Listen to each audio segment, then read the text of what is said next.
좋아요, 구독. 그러면 저희는 첫 종목부터 구조를 해보겠습니다.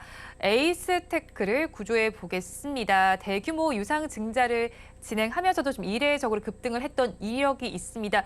채무 상환을 목적으로 유상증자를 진행했었는데 권리 매도 첫날이 오늘 하한가로 직행했습니다. 일단 권리 매도가 뭔지부터 설명을 해주시면 어떨까요?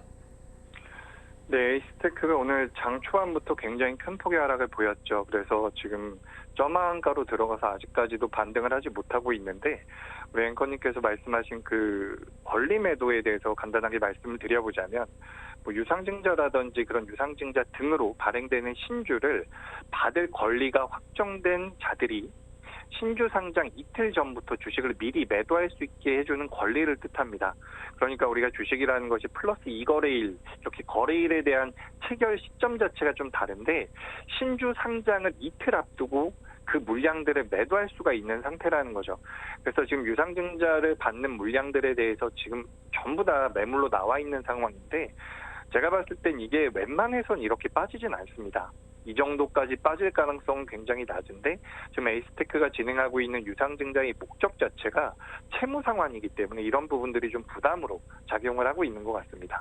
얼마 전에 뭐 미국 쪽에서 좋은 소식이 나오면서 급등을 하기도 했었는데 현재 이 통신 관련 주들, 통신 장비주들 전 좋은 흐름이 예상이 되고 있지만 에이스테크 같은 경우는 지금 혹시나 우리가 모를 법한 그런 악재들도 있을 가능성이 있기 때문에 일단 오늘 당장에는 매도가 좀 어렵겠지만 좀 보수적으로 보실 필요가 있다라는 말씀을 드리고 제가 방송을 통해서 여러 차례 말씀을 드렸는데 지금 우리나라 시장뿐만 아니라 글로벌 증시에 대한 금리가 계속해서 상승을 하고 있죠. 그렇기 때문에 연말로 가면 갈수록 재무 상태가 안 좋은 기업들이 있습니다. 뭐 적자가 심하게 나고 있거나 자금에 대한 여력이 없는 기업들 같은 경우는 유상증자의 가능성이 굉장히 높아요. 지금 오늘 낙폭이 과한 종목들 중에서 이 에이스테크 말고도 유상증자 때문에 하락하고 있는 종목들이 있습니다. 그렇기 때문에 지금 연말과 내년 연초까지를 생각을 하더라도 재무제표가 안 좋은 기업들 같은 경우는 우리가 어느 정도 걸러내면서 혹은 매매를 하시더라도 비중 조절을 어느 정도 하면서 매매를 하셔야지만 좀 안전하게 매매를 할 수 있다라는 말씀을 드리고 싶습니다. 저도 이 에이스테크라는 기업을 굉장히 오래전부터 봐왔고 이제 이 통신장비주들이 좋은 소식을 보일 가능성이 높습니다. 2024년도 상반기나 늦어도 하반기에는 강력한 시세가 한 번 정도 나올 거라고 보고 있는데 우리가 좀 단기적인 관점으로 봤을 때 에이스테크 같은 경우는 오늘 이 점화가 좀 굉장히 뼈 아픕니다. 그래서 여기서 너무 공격적으로 이 에이스테크를 보시기보다는 살짝 보수적인 그런 관점이 필요하다라는 말씀을 드리고 싶습니다. 네, 에이스테크 말고도 유상증자 이슈로 빠지는 종목들이 있습니다. 일단 에이스테크에 대해서 보수적으로 보면 좋겠다라고 말씀을 해주셨는데 지금이라도 도망을 가야 할까요? 네, 에이스테크 같은 경우는 지금 매도가 어려운 상황인데 제 생각에는 다음 주 화요일 날 갭상승이 나와서 상승 출발하지 않는다면 저는 이제 도망가자라는 의견을 드리고 싶습니다. 그러니까 다음 주 화요일에 우리나라가 월요일 날 휴장이기 때문에 화요일 날 개장을 해서 거래가 되는데 갭상승이 나와가지고 좀 양봉이 나온다거나 이런 상황이 되면 괜찮지만 만약에 많이 좀 밀려서 시작을 한다라고 한다면 저는 도망가자라는 의견을 바로 드리고 싶습니다. 다만 이 에이스테크가 앞서 말씀드렸던 것처럼 통신 장비주로서의 메리트는 분명히 가지고 있기 때문에 현재 가격에서 예를 들어서 1,800원 수준까지 내려가게 된다면 그때는 저는 재접근은 가능하다라고 보고 있습니다. 그러니까 손절가가 지금 현재가로 나가고 있는데 지금 매도가 안 되는 상황일 거예요. 그렇기 때문에 다음 주에 어떻게 시작을 하는지 봐야겠죠. 근데 다음 주에 올라와서 시작을 하면 그래도 좀 볼 여력이 있는 거고 만약에 월요일 날에도 같이 빠져서 시작을 하게 된다면 그때는 잘라내시는 게 좀 더 좋다라는 말씀을 드리겠습니다.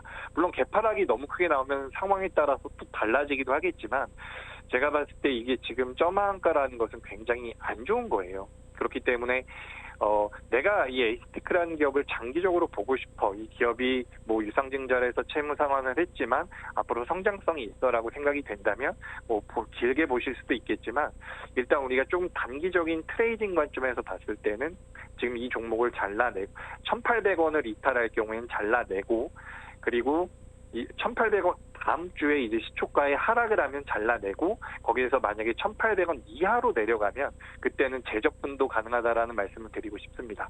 그래서 업황에 대한 기대감은 있지만 이 추세 자체가 지금 안 좋기 때문에 한번 잘라내고 1,800원 이하에서는 다시 한번 재접근을 시도해보자. 이렇게 의견을 드리겠습니다. 만약에 이제 1,800원 이하에서 매매가 된다라고 한다면 목표가는 2,000원대 그리고 손절가는 1,710원으로 말씀드리도록 하겠습니다.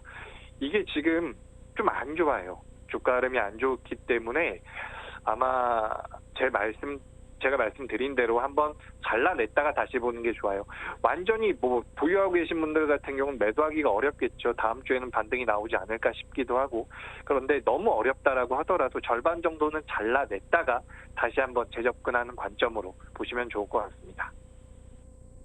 에이스테크에 대해서 일단 도망가자 전략을 주셨습니다. 다음 주 화요일에 시초가를 확인할 필요가 있겠는데요. 일단은 1,800원까지 하향할 경우에는 재접근을 하실 수가 있겠습니다. 이때 매수를 하신다면 목표 주가는 2,000원, 손절 라인은 1,710원으로 잡아가시면 되겠습니다. 이어서 다음 종목도 구조를 해보겠습니다. 솔트웨어 구조 해보겠습니다. 어제는 상한가로 장을 마감을 했습니다. 어제 상승했던 부분을 꽤나 많이 반납을 하고 있는 것으로 보이는데요. 최근의 상승세를 좀 살펴봤을 때는 아마존이 AI 스타트업 엔트로픽에 최대 40억 달러를 투자한다는 소식에 영향을 받은 것으로 보입니다. 이 모멘텀이 앞으로 조금 더 유효할 수도 있지 않을까요?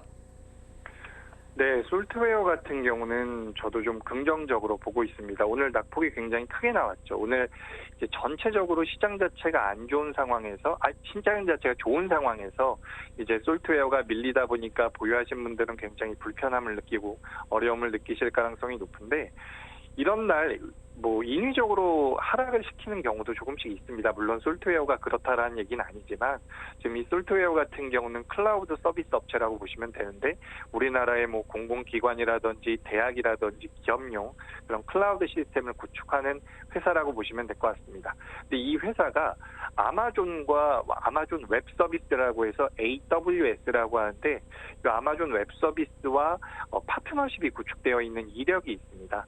그렇기 때문에 아마존이 뭐 미증시에서 어느 정도 이슈가 되거나 얼마 전에 이제 아마존이 인공지능 스타트업인 뭐 엔트로픽에다가 투자를 한다라는 내용이 나왔었죠.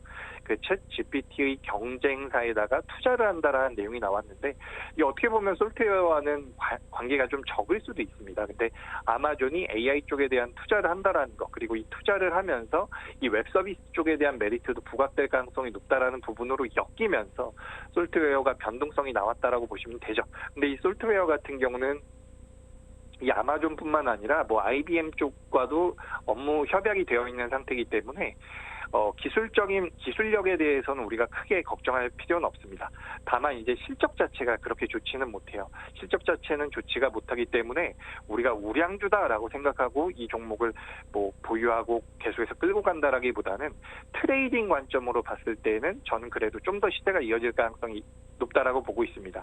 비록 오늘 낙폭은 크게 나오고 있지만 이 낙폭이 크게 나오고 있는 과정에서 거래 대금이 많이 붙지는 않고 있고 그리고 아마존의 웹 서비스 같은 경우도 이제 전 세계에서 클라우드 시장 점유율이 40% 정도가 됩니다.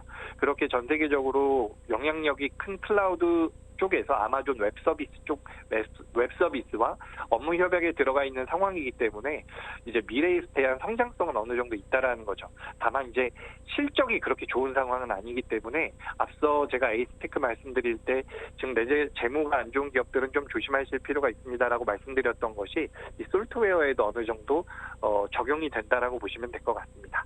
그렇지만 뭐 그것들을 감안해서 비중 조절하고 손절가 잡고서 진행을 한다면 저는 솔트웨어는 좀 더 우상향의 여력이 남아있다라고 보니까 이 부분을 참고하시면 될 것 같습니다. 네, 솔트웨어 부담스러운 부분도 있지만 우상향의 여력이 남아있다고 짚어주셨는데 그러면 가지고 계신 분들께서는 어떤 대응 전략을 가져가면 될까요? 네, 저는 이 솔트웨어 같은 경우는 버티자라는 의견을 드리겠습니다. 제가 방금 전까지 설명드렸었던 여러 내용들을 종합해 보셔도 버티자라는 내용이 되겠죠. 그러니까 기업의 내재 가치는 조금 아직까지는 그렇게 올라오지 못했지만 기술력이 있다. 그리고 전 세계에서 가장 웹 서비스, 전 세계 클라우드 시장의 지분율이, 점유율이 높은 아마존과 협약을 하고 있는 부분, 그리고 굉장히 오랫동안 약세를 보였었던 주가가 최근 들어서 이제 막 올라오고 있는 상황입니다. 주가가 저점에서 가파르게 올라오다 보면은 어느 정도 되밀림이 나오겠죠. 매물 출회가 나올 수밖에 없는 겁니다. 그래서 오늘은 매물 출회가 나오면서 주가가 많이 밀렸는데, 제가 봤을 때는 이게 주가상입니다. 그러니까 기업의 가치보다는 우리가 매매의 관점에서 봤을 때는 추가 상승의 가능성이 좀 더 높다라고 보고 있기 때문에 저는 버티자라는 의견을 드릴 것이고, 만약에 버티고 있는데 주가가 더 많이 밀려 내려와서 하락폭을 키우게 된다면 손절가는 1,600원, 그리고 목표가는 2,000원 선을 제시해드리도록 하겠습니다. 좀 긍정적으로 말씀드렸는데 그래도 추가 매수라든지 공격적인 매수는 권하지 않으니까 이 부분도 참고하시면 되겠습니다. 솔트웨어에 대해서 버티자 전략을 주셨습니다. 추가 매수는 자제하시는 것이 좋겠고요. 가격 전략을 살펴보면 손절 라인은 1,600원 지켜주시고 목표 주가 2,000원 잡아주셨습니다. 그러면 저희 마지막 종목까지 구조를 해보겠습니다. 폴라리스 세원을 살펴보겠습니다. 테슬라에서 폴라리스 오피스 웹 기능을 이용할 수 있도록 이번 달 내에 서비스를 연동한다고 밝히면서 주가가 좀 함께 좀 움직였습니다. 또 상반기에 전기차의 고성장에 힘입어서 사상 최대의 실적을 달성한 바도 있었는데 이 종목은 어떻게 보면 될까요? 네, 폴라리스 세원 같은 경우도 어제 변동성이 굉장히 크게 나왔죠. 방금 전에 앵커님께서 거의 다 말씀을 하셨는데, 이제 폴라리스 오피스가 20% 정도의 지분을 가지고 있는 자동차 부품 회사라고 보시면 됩니다. 자동차 쪽에 엮여 있는 자동차 부품을 생산하는 기업인데, 이 폴라리스 그룹 자체가 테슬라 쪽과 엮이면서 좋은 모멘텀이 나온 거죠. 그래서 어제 강하게 올라왔다가 오늘 매물이 출회되고 있는데, 이 폴라리스 세원 같은 경우도 솔트웨어와 어느 정도 비슷한 관점입니다. 기술적으로 추가 상승 가능성이 있다라고 보고 있는 부분이고, 앞서 말씀드렸었던 솔트웨어보다 조금 더 유리한 부분은 그래도 내재 가치가 실적이 좀 더 나오고 있다라는 부분입니다. 그래서 지금 전체적으로 우리 시장이 아직까지는 불안정하지만 그래도 자동차 쪽으로 엮여서 움직인다라고 보긴 좀 애매해요. 테마성이 있으니까. 그래도 자동차 쪽에 엮일 수 있는 부분도 어느 정도는 가지고 있고, 테슬라 쪽과 엮일 수 있는 부분도 있고, 그리고 폴라리스 그룹주들이 주가 흐름이 나쁘지가 않은 상태이기 때문에 저는 폴라리스 세원 같은 경우도 좀 더 끌고 갈 수 있지 않을까, 이렇게 말씀드리겠습니다. 네, 폴라리스 세월의 경우에도 조금 더 끌고 갈 수 있지 않을까라고 말씀을 해주신 만큼 가지고 계신 분들께서는 계속 보유하면 될까요? 네, 저는 버티자 의견 드리고요. 손절가는 1,740원, 그리고 목표가는 2,100원 선으로 잡아드리도록 하겠습니다.